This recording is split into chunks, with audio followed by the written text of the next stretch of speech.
very tough matchup with Cleveland. What can they take from that game, from those struggles, and to build on? And how do they build on that? I think, whenever the NFL is such an interesting place in terms of just an interesting league. I mean, these guys are some of the best. They are the best in the world at what they do. And so, for a young group like that to go against those guys and, get a chance to play against them and experience those plays, that stuff, they'll learn from those lessons, coming from two of the more skilled guys. Just like this week, facing Philadelphia. I mean, they got some very skilled wide receiver group, and hopefully the lessons learned from this last game will carry over to the next game, whether, better at the line of scrimmage, better coming up and through the pocket, just things that just natural defensive back plays that, I think you gain experience doing it against the elite, and then you hope the next time is better. I mean, that's the main thing there. How was communication there in the back end? Communication, obviously when you lose, everything could be better. I mean, communication for me, let's start there. Everything starts with me as the coordinator. I mean, I got to do a better job of, communicating and getting everything in the right spot. And then obviously, the fellas would probably tell you, it could have been better, just like a bunch of stuff could have been better, tackling. But that's what we're going to get to tomorrow, and we're going to attack it full on.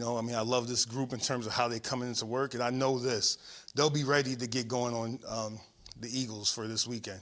And that's one of the biggest things I could really, pull from these guys, meeting with them on Monday, and knowing that they're already preparing for the Eagles right now. We'll be ready to prepare for these guys starting, and I hope and most of the guys are starting today, but we'll be ready to go tomorrow. What kind of a challenge is it facing a team that has two high-end tight ends like they do with Ertz and Goddard? It's a struggle. Just with one tight end is hard. Ertz is one of the elite tight ends in the league, and these guys, they do a good job of working together, whether it's screens, whether it's down the field throws, intermediate throws, RPOs.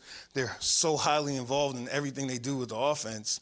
Hence you see all the 12 personnel they're in, and so it does make it a challenge. But we're at work trying to figure it out right now, and we'll see how it plays out on Sunday. What challenges does Goddard present to the defense? I think because he's a good inline blocker, and then with the ability to flex out and to give you the multiplicity that, the same thing that we're trying to gain on defense, they could do with offense, because their 12 personnel could look like 11, it could look like 10, it could look like 21.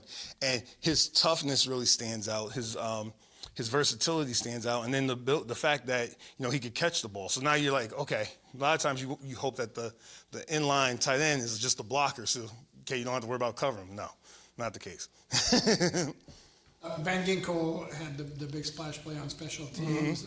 What did you see from him in his snaps on defense, and what do you want to see from him moving forward? You saw a young player out there, and getting his feet wet and stuff. And I think there's probably a couple plays he would want back and he could improve upon. But you saw a guy that was out there and running around. It was good to see him out there, put it that way. And I'm looking forward to seeing how his growth goes this week against the Eagles. With this defensive line, the Browns got a lot of push at the line of scrimmage. Obviously, they're a good team. They're in the NFL too. But how well have you guys done at anchoring that point and holding the line? I think one of the strong points, again, and we're going to need it this week, dealing with the guys from the Eagles in terms of the run game, because they're such a good rushing team. I think our defensive tackles they're in there competing and they're fighting their butts off, honestly.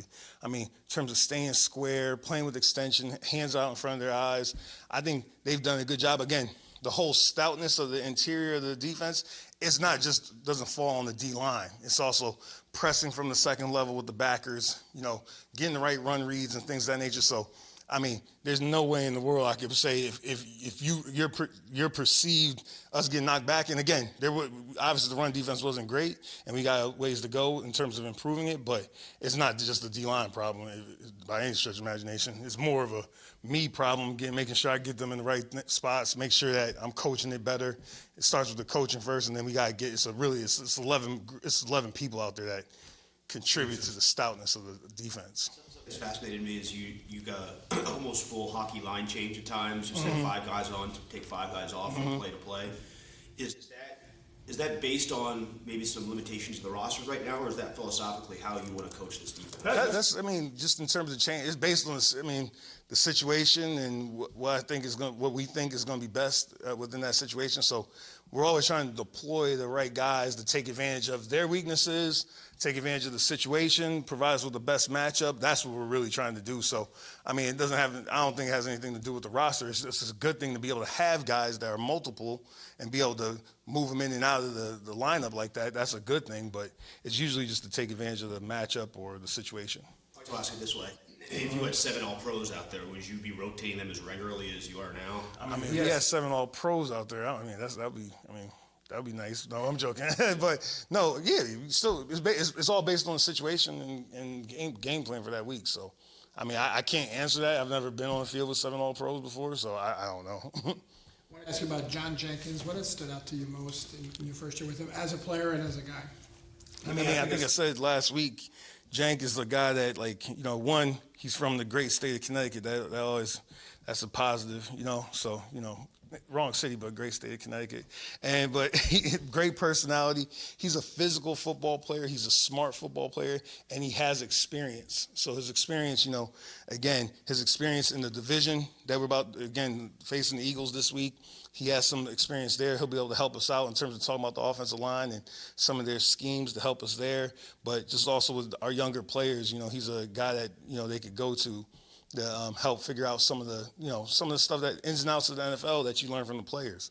Let me ask you as a follow-up, like, how much interaction have you seen with him mentoring, like, the Gottschall and Wilkins? I mean, you see, they're always talking. I mean, the football conversations that are happening now here in November on the sideline during practice are light years ahead of what they were when we first got here. So, like, that's one thing as a coach I could take away from that and just say I'm really happy to hear those side conversations, you know, because sometimes I'm not involved with it, but I can hear it going on, and we're talking about the right things. So we know we're moving forward in the right direction with that.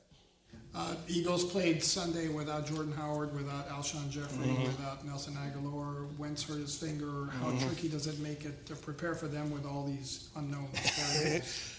Like I say every week, the unknowns are the unknowns, but we got to prepare for it all. So, I mean, that's why we get paid, and, you know, that's why it's the NFL. We know it's a physical league, but, I mean, I always look forward to the challenge of that, you know, just making sure, and then we'll see what happens on Sunday with the inactives, and we'll go from there. But you got to prepare for it all.